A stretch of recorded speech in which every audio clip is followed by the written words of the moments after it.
Good morning, good evening, good afternoon, depending on where you are. In this tutorial, I'll show you how to do a text wrap in InDesign. So you start by opening up InDesign, and then once you open up InDesign, you import text that you have from a document, or in my case, what I've done is I've used placeholder text.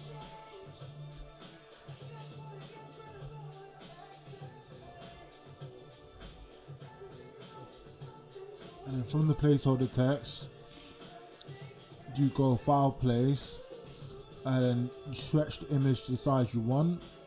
Window,